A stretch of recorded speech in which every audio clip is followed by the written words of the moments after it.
All right, everybody, welcome back to Meet Me in the Penthouse. We've got a great episode for you today. I'm so excited. Sue Laubert.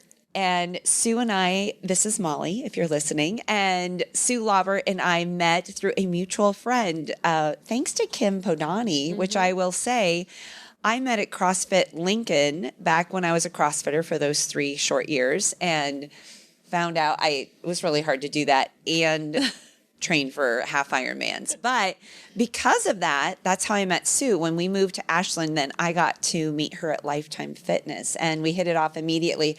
I don't even know, but we're not going to start there. But that's how we met. That is how her brain works. Yes. I'm like, that is how Sue and I met. But you have such a cool history. I mean, there's so much more to you than just fitness and my hair is loving the microphone. There's so much more. You've moved all over the world. So we're just going to say, let's start there with where you were raised, where you grew up, how you ended up in Nebraska, because we're all about Nebraska. And let's start there. Where did you start your beautiful life? Where have you been? And what's one of your favorite places you've lived in before you've landed here You've lived in Omaha? so many different places. I have. So I was born in Cheyenne, Wyoming. And my dad, he was working for the railroad, for the union at the time, digging ditches for the railroad. They were on strike, and there was a tornado warning, and I came into the world. So came Well, that must not have been that should be, yes. I was like, and there we go. That's the beautiful start. Yeah, I love the drama. And then when I was 3, I moved to Omaha, Nebraska, actually. Then when I was 8, I moved to Washington State. We were in the southern part of Washington State, really close to Oregon. Grew up in a really small town there. Then my sophomore year of high school, I moved to Houston, Texas. And then my senior year of high school, I moved back to Omaha, Nebraska. So you graduated from I graduated from Elkhorn, yes. And I was the last graduating class before they got a new high school. So Very nice. Yeah. And so grew up all over. What was your favorite? I know you were different ages, but my favorite was probably Washington State, and I was too young to really appreciate it. But my backyard had a view of Mount St. Helens, and my front yard had a view of Mount Rainier. And I actually lived there when Mount St. Helens was pluming, and so it'd have smoke clouds coming out of it. We got taught in 3rd grade how to make masks out of coffee filters. Oh my gosh. Yeah, and I've been, and there was some earthquakes when I lived there, which were scary, but it's just such a beautiful place to live, and I miss it dearly because I love the mountains and the woods. So. And you know what? I was around with Mount St. Helens when it erupted. Like, I remember all of a sudden I'm flashing back to elementary school and all of that. So to see both of that, and Mount Rainier is absolutely stunning. Yeah, well, you can do 29029 with me. I know we are going to talk about that because I know hanging up a lot of. I know. No, she's doing it with me. I mean, that's easy. I mean, not easy, but I mean, it's different. It's a different mentality. Yeah. And Amy is a huge fan of Colin O'Brady, which is kind of how all of this started. So we will get to Colin, but I love that you're here in Omaha. I love that endurance has brought us together. You and Amy are both in real estate. Yep. Yeah. And That's so an endurance sport too. It is. I was just going to say, hey, as we're moving furniture around in the studio, and I know sometimes I'm calling Amy and she's in a storage unit, staging someone's house, and I'm like, and you're moving all that stuff in your heels, because she is. Yeah, because she's fabulous. I know. Was real estate your first career? How did you land there? Because I do love what you're doing with all the coaching in real estate. I know Amy has built teams of women, and so I want you girls to kind of go there and talk about that, because that's so cool what you're doing. And maybe you have guys on your team, but I love, Well, and I love just now what you said. Let's go back to that real estate is an endurance as well as your, the Ironmans and all the other wonderful things that you do. And it really is. I've found that with coaching. So I've been in real estate since I was 21 years old. I didn't even own a house. Wow. Is that what you did? Like, was that your first career? So I was a bartender for many years. I have dyslexia, and so school never really worked for me. I went to school for art for a little while. I had an art studio in Benson. And then, but that's not, you can't make the most money sometimes doing art as much as I love it. So I will never forget this moment actually. I was sitting on my break after I was bartending, and an older server came up to me and he was like, "Are you going to school?" And I was like, "No." And he goes, "Oh." I go, "What?" He goes, "Oh, I just thought you were someone who's doing something with their life." And I was like, oh, damn. But like, I didn't take it negative. I took it as like, dude, you need to figure this out. Kick in the pants. Yeah. It was an accelerator Good for you. for Not you. a, And yeah. it did, like, I actually owe a lot to him because he actually like made me wake up. Because in the service industry, if you're there when you're 30, you're there for life. Yep. Yeah. And you don't want that. And so I signed up for Randall Real Estate School. Yes. And anyway, long story short, I've been a real estate agent. No, like go back. That's so important because we have adult kids and a lot of their friends listen. And I think that's and a lot of them serve. And again, not that there's anything wrong, but I love it's the what greatest career ever to get you started. Everybody should do that. Yeah, I did it too. And I did not. I know. I did not detassel corn and I never have. Or work at the brass buckle. I just figured out what that was, by the way. Yeah, yesterday. Someone's like, my son's detasseling. I'm like, what is that? And she like looked at me and I'm like, I don't know what that is. Oh, you know what? It's really hard work.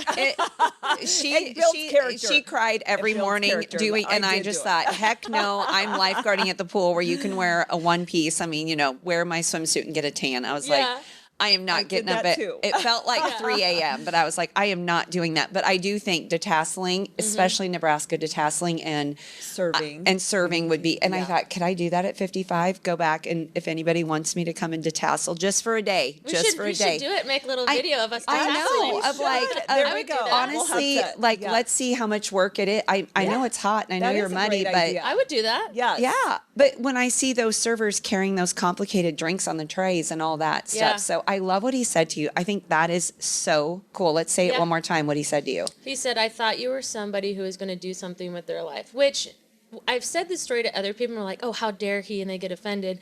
I did not find offense in that comment. I found inspiration in it. Well, and it made me feel special in the fact that he saw something in you. Something in me. And I don't know that I had recognized that, I wrote myself off as someone who couldn't do traditional school, which I didn't do traditional school. You don't need to go to college to be a real estate agent. And quite frankly, what they teach in real estate school doesn't really translate either.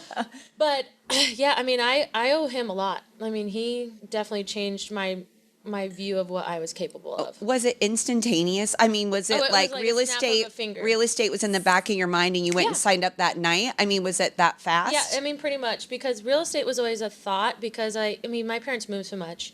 And so we would always look at these houses. Karen Jennings was our real estate agent. We moved here and I love Karen. And so I was just my parents built multiple houses. Like real estate was just something like our family did a lot. Oh, I love that. And so and I always enjoyed it. And so it just felt natural to go in that direction. So, yeah. So you honestly signed up and went to real estate school at 20 years old. 21, 20. This is what I love. I was just thinking of that.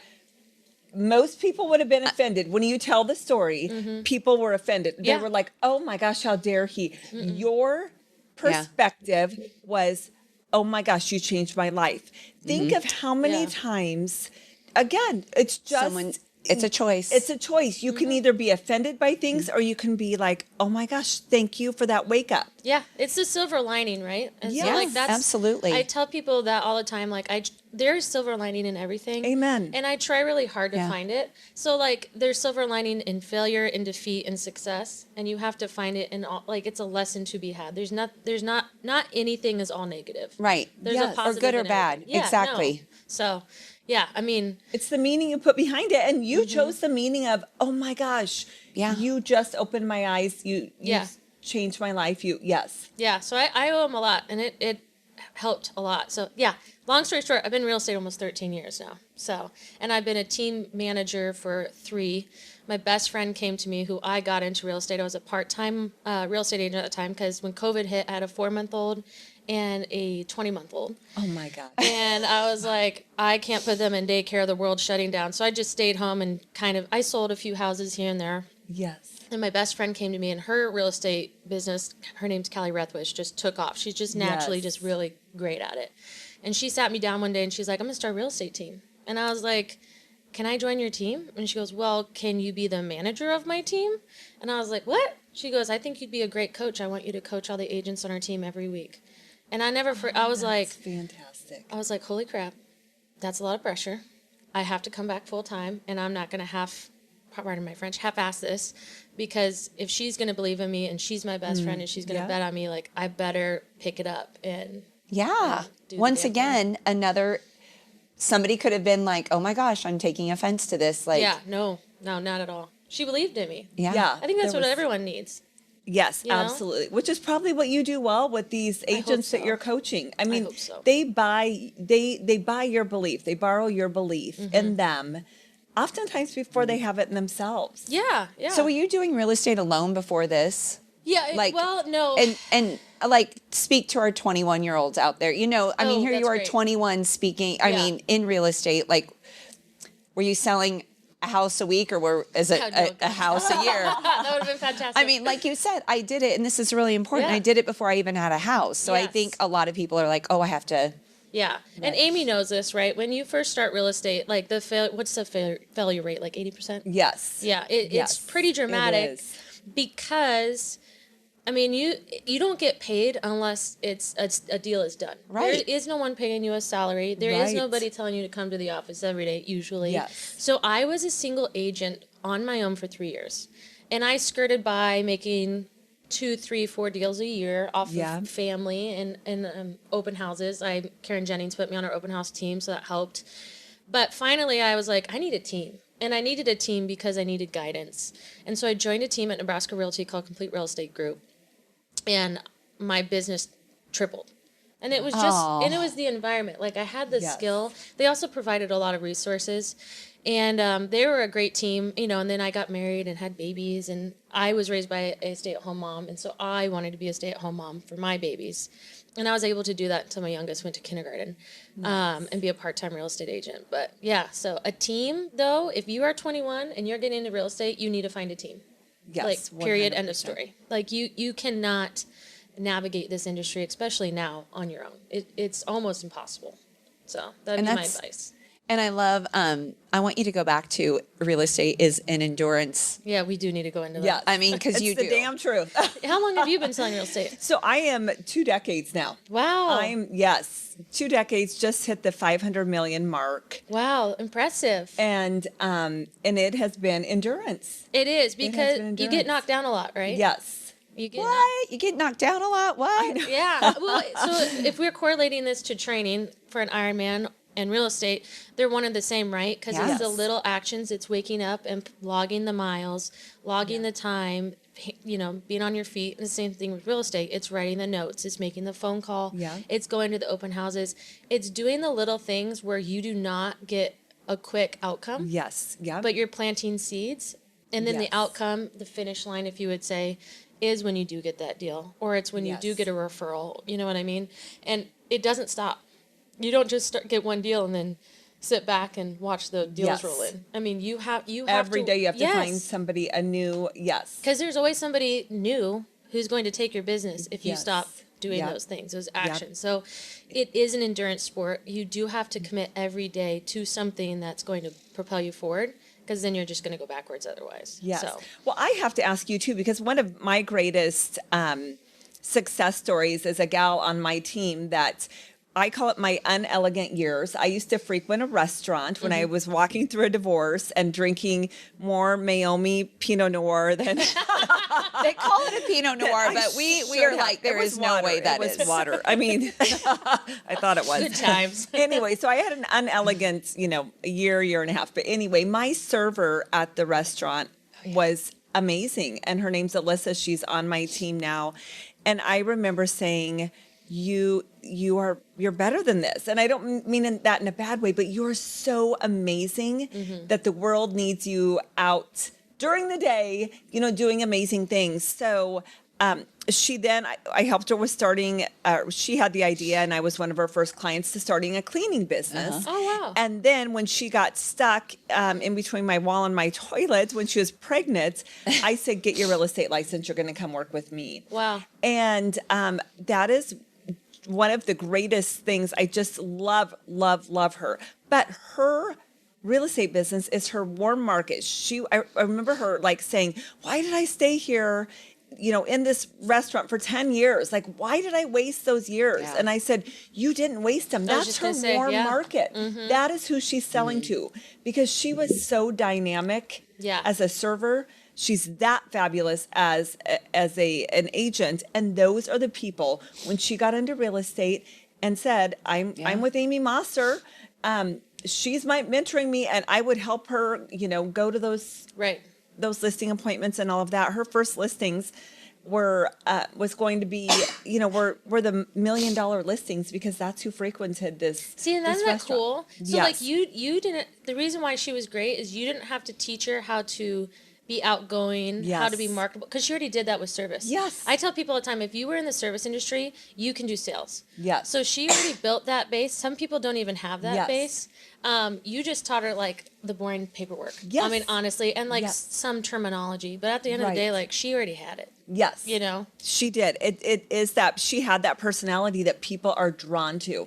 And again, you don't have to, she hadn't sold a house yet. Her first listing was a $1.5 million house. That's amazing. That's so cool. Because people believe in her, and that is, I know that's what you see, with your team as well, and even with yourself. Yeah. Yeah. I mean, and you have to work on it. I mean, not every day do I wake up and I'm like, I'm a superstar. Like, I'm amazing. I mean, there's some days. Well, I'm going to tell you that you are. Oh, well, thank you. But there's a lot of days, I'm tired, I'm worn out. But like, being a mentor makes me so much better at my business. Yes. And like, when I have people looking up and looking at me, like, I can't have a bad attitude. I can't not show up. I can't not do the things that I'm telling them to do, because it doesn't correlate. So like, it is pressure to be an example, but like, I guess that's how I work. That's what makes me better. Well, and it's obviously a calling or a purpose that God has put on your heart. Yeah. That, because again, it would be probably easier to go out and build your own business, right? To just not worry about breathing life into others, or that belief that you have. So kudos to you. Yeah. I mean, I love coaching. When someone sits down and they are beaming because they hit a goal and their bank account is better for it, like, there's nothing that more, it's like intoxicating. Yes. Just to see, so the thing that I want more women to be more drawn to is to learn how to be proud of themselves. Yes. Like, I think that's something a lot of women struggle with. I think like my mom's generation, I think really struggled with that. Yeah. I remember as a child, thinking that my mom didn't love herself. Because she was really critical of herself. But my mom's like the coolest person ever. My mom, if she wants to build a secret garden and a rock wall, that woman will go find a bulldozer and go build a rock wall. She'll go tile a bathroom. She can make every kind of meal you can drink. Like, she can do anything. She's a superstar. But I remember as a kid knowing that she didn't think she was like good enough. And I didn't want, and I knew she was as her daughter. Yes. But I didn't want my children to ever think that I thought that of myself. And that's the same thing for the girls that I coach. Like, I need them to know, like, what that feeling is. Like, you're proud of yourself when you cross the finish line. You're proud of yourself when you've done a full weeks of training. You're proud of yourself when you've coached your team and you've hit milestones, the $500 million club. Like, that, like, a lot of women don't have that. They don't know what that feels like. And, like, that's what I want more women to chase. Is that feeling. So good. Yeah. Yes. I love that. Being proud of yourself, or like we just said, confidence. Like, how do you build confidence? And it's hitting little milestones. It's work. And you have to earn it. Yeah, absolutely. Maybe some women can, but you can't just wake up and be proud of yourself. Right. If everything's handed to you. Absolutely. You have to work for it. And working for it and feeling that pride after you've worked and earned it, I can't even put it into context what it will do for you as a whole, and for the people who love and support you. Like, it's the most powerful thing in the world. Stay curious. Tune into Nebraska Public Media Omaha on 101.9 FM for trusted journalism, thoughtful conversation, and stories that connect communities. When the day winds down, discover an eclectic soundtrack that goes beyond the algorithm. Nebraska Public Media Omaha. This is your signal. And I think this is really important if you're listening when you're raising kids. This is how to raise kids well. I hope so. Yes. It really is. It's like, let them go ahead, and because it is proud. I remember when Calvin and I could purchase our very first car together. Like, that was so rewarding. Isn't that cool? We're like, oh my gosh, we're both out of college, we're both employed, and there is such a feeling of satisfaction, but so often we don't want to see our kids struggle, so we give them everything. And so I love that, because correlate that if you're listening as a parent, maybe you're at home raising kids, this is just as important, being proud of yourself for those things as well. Like, you know what? It's okay. You don't have to. I love this. Yesterday, my neighbor said, my 12-year-old wants a Lululemon backpack. She's like, she's not getting a Lululemon backpack. I don't care if we can afford it. She's not getting it. And I thought that is like, what a powerful message her daughter is learning, right? Yeah. Like, Yeah. she's like, well, do you have the money for it? And Charlie said, you know, no. And she's like, okay, then I guess we're not getting it. So for her. I Yes. love that Yeah, it's like feeling proud of yourself. And we all know, we all remember when we were a kid, when we saved up just enough so that we could get that thing we were wanting. Yeah, I mean, I hope I'm doing that with my children. I don't let them get a new backpack every year.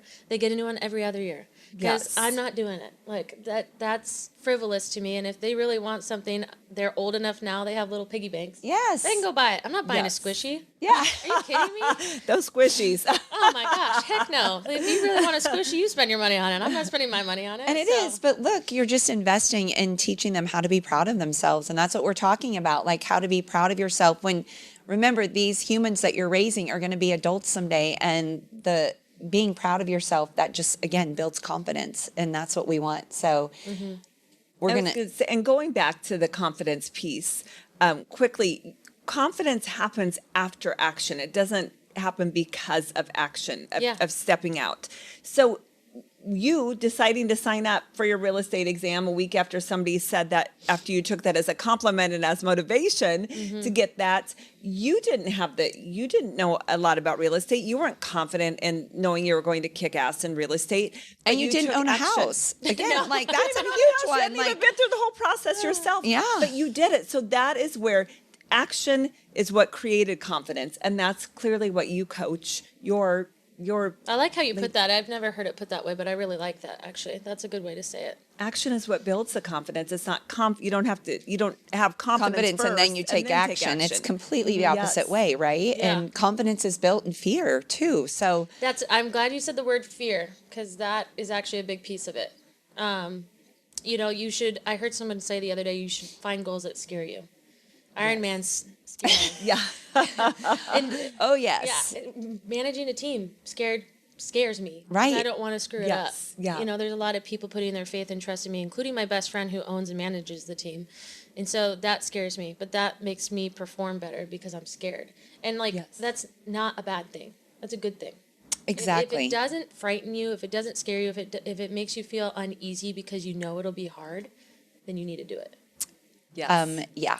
Which Amen. really pivots us right into endurance racing and in Ironman. And I always say this, and I know Sue feels the same way. I wasn't an incredible athlete. I wasn't like getting recruited to college to play. I was not a D1 athlete or a D3 or anything Or an NAIA, whatever. I was not, but I was someone who I remember at 32 standing on the podium with a toddler and a baby in my arms, of like, oh my gosh, I found something I'm good at, and the pride and the confidence that took. And I remember in my first race, and just all of you asking, no, there were not only 2 people in the race. That's not how I got second place, but I literally did start running the other way. And I remember my friend going, you're going the wrong way. And like everything, I didn't know people were going to kick you in the head. And it was terrifying. I was like, oh gosh, there's Remember people. you ran? I remember saying, Molly must be really confident. She was running in her swimming suit. Yes. This one sauntered up to a race in heels. That should not surprise you. And I love her for At least that. I was there watching. Yes. I know I was closing a Yes, she deal probably and then was went- just, selling a house while I was out. And she's like, you must really love yourself. And this is before, I mean, it was a sprint. There's no time to get in and Triathlon out. clothes are not sexy. No, they are not. They are Just feel not. really good to run in that. It is. Talk about confidence. It's that humbling, builds isn't that. it? Yes. But back then, I mean, I didn't get a tri kit. Those were expensive. And I don't even know if they had them back then, but you just raced in your swimsuit. You weren't on your bike more than 14 miles. So Yeah. you were on and off, but I remember you going, you must really like yourself. I'm like, it's called, I wanted to save myself 90 seconds of changing. So I've done a few things to save myself 90 seconds. yes, Right. The sexiest. yeah, maybe those are things that we'll leave to your imagination, but I love that. And so I remember the confidence that it took to stand on, but I didn't know what I was doing. I rented a bike. I didn't even have a bike. And so, and I think that is something that I mean, it is an endurance sport, but it takes a ton of confidence to race. And I've done it without a coach. I've done it with a coach. And that's kind of what brought us together, was the fact that we were both racing, or you had done a half Ironman. Yep. I was getting ready for an Ironman. And I will tell you, the hardest thing for me about Ironman is the amount that you are alone. Oh yeah, it's a lot of time by yourself in your head. And just so you guys know, for Ironmans, you don't get headphones. Period. End Right. of story. There's no music in your ears. There's no podcasts. It's you and those thoughts, and they get dark. They get happy. They everything in between. You know, I mean, with the I tell flow- people that all the time. I'm like, I replayed, just in case you really want to know, I replayed Colin O'Brady. I replayed his podcast over and over and over on Ed Milet, because it was all about pushing this 400-pound sled across Antarctica unmanned. I thought, you're not doing that, for Pete's sake. So I just kept thinking about that. Ideas, Lord. And no, I don't like to be cold. I don't like to be cold. I do not. And then climbing Everest. And so Sue did Ironman Florida. I did Wisconsin. Same year, right? Same year. 2024. Yeah. Yeah. Yes. And then here we are. She just got done with Omaha's, and I'm flying out to Boise for a half Ironman. So that's 70.3. But the thing that caught my attention recently was that Sue, after her half Ironman, which is, just so people know, 1.2 miles swim, 56-mile bike, and a half marathon. So 13.1 miles running, all without headphones again. So any half Ironman or full Ironman. All at once. You don't, All at you don't go once, to bed yes. and get up the next Yeah, day. I've Yes. gotten that question Yes. before, by the way. All at once. But it is. I mean, think about that. You are in your head. And I told somebody that the other day. I said, I was so tired during Ironman of thinking of my kids' wedding. I only have 2 kids. So going through each of their weddings, going through recipes, going through outfit changes in my head, like things I could wear for the next year. I mean, there's only so much you could think about, right? But one thing I thought about so much was this book by Colin O'Brady called The 12-Hour Walk. And in it, Colin O'Brady had summited Everest. He is quite the explorer. And Jesse Itzler actually started the race, right? Yes. So 29029? yes. Yeah, I met him actually. Yes. I'm so jealous she got to meet him, because I've I been get to meet him following in him October. You do? for Yes, years. in Miami, For years. yes. I absolutely love him. And so go look him up. And he's amazing. But they do a race that is similar to climbing the equivalent of Everest. So you don't have to fly over and do that and hire a team and all the things and die. Yeah, I was going to say. But you about did. But 5 days after her half Ironman, she's on her way to Utah to go do this race with her husband. Yeah. 5 days we were on the mountain climbing. Oh my gosh. Yeah, and it Wow.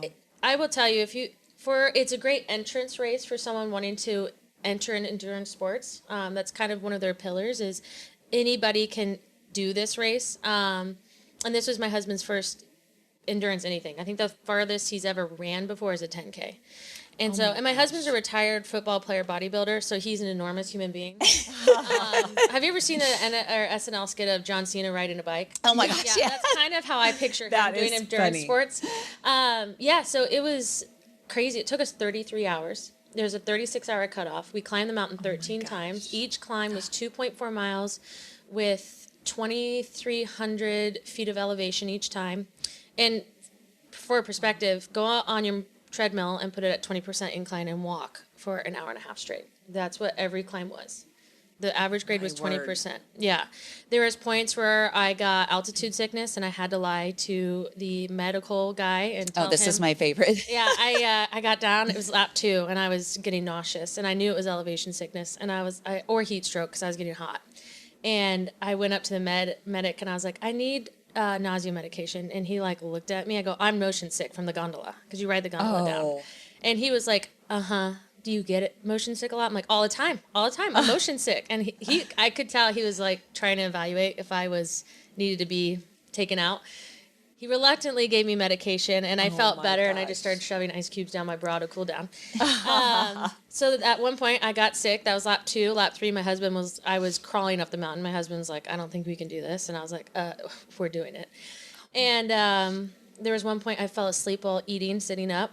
And so I laid on a metal grate halfway up the mountain. I think it was a water retention grate, and fell asleep for 4 minutes. Woke up feeling great.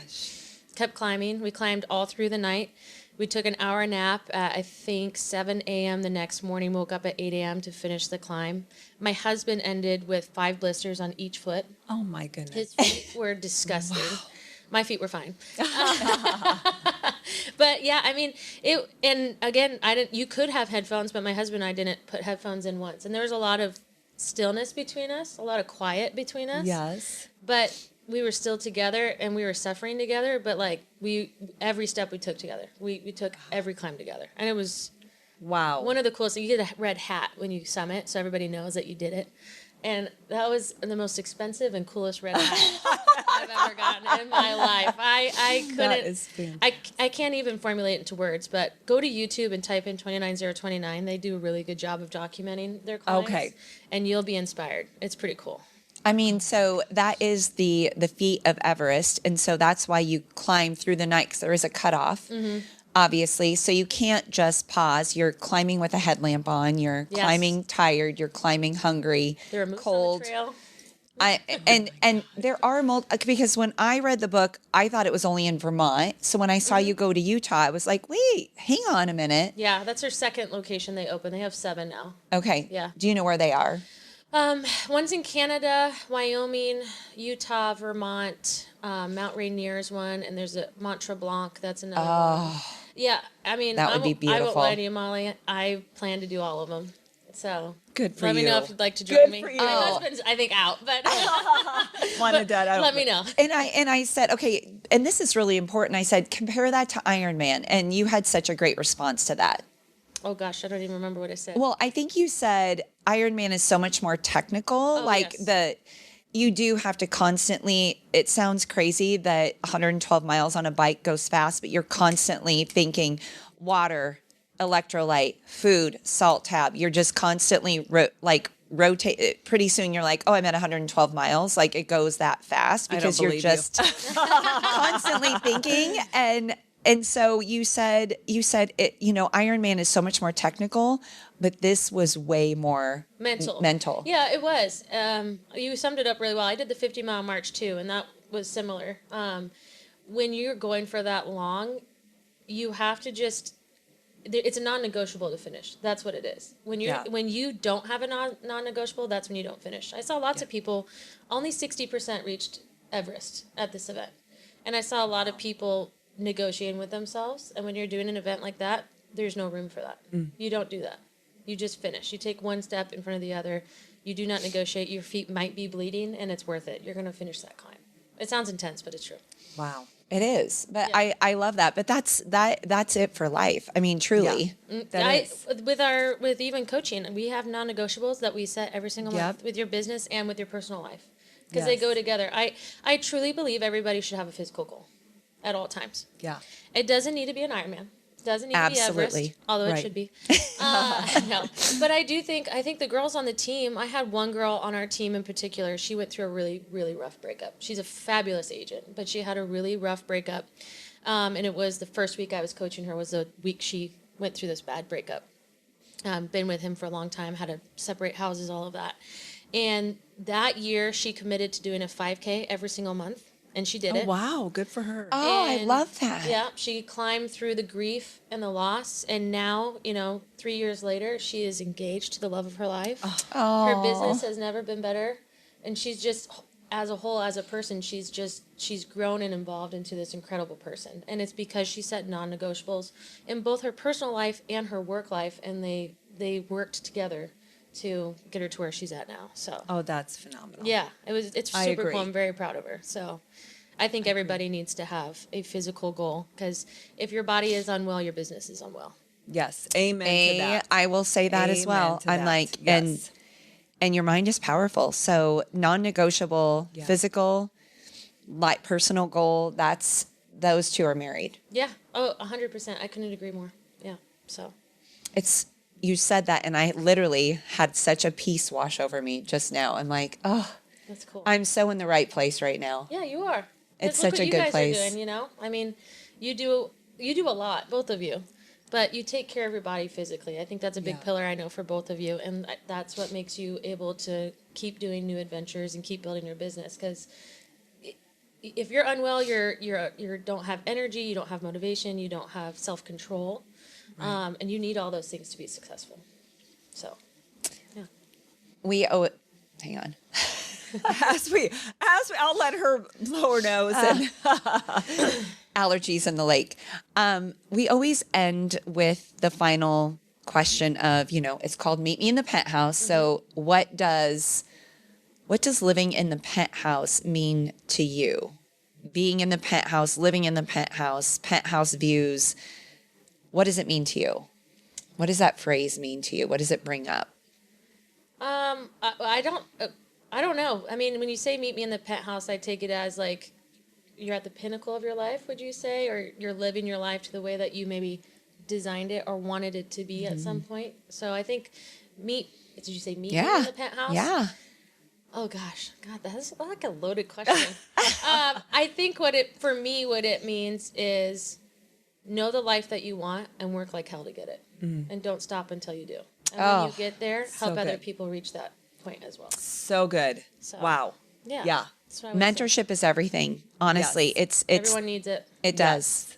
Everyone. And yes, choose your mentor wisely, because I'm telling you, they're going to teach you exactly what footsteps to take. So I love what you just said about Meet Me in the Penthouse. Yeah. Well, thanks for having me in the penthouse. Yeah, absolutely. With a little furniture rearranging. It's all good. I knew you girls could do it. So thank you, everybody. Thanks for tuning in, giving us a 5-star review, and also share and love and share those with people you love and adore, not just people in real estate and endurance. As Sue said, we all need to set physical and professional goals. So our personal goals. All of it. All of together. it. Yeah. All of it. I want to say it's the P's. It's the P's. It's There all you of go. it. It's all of it. Thanks, everybody. We'll see you here next week. Thanks so much for joining us for another episode of Meet Me in the Penthouse. And we would love to have you follow us at www.sistersnextdoor.com. Anywhere that you listen to your podcast, please feel free to give us 5 stars, because we know you're going to find us fabulous, and pass this along to any friends that you know would enjoy this episode.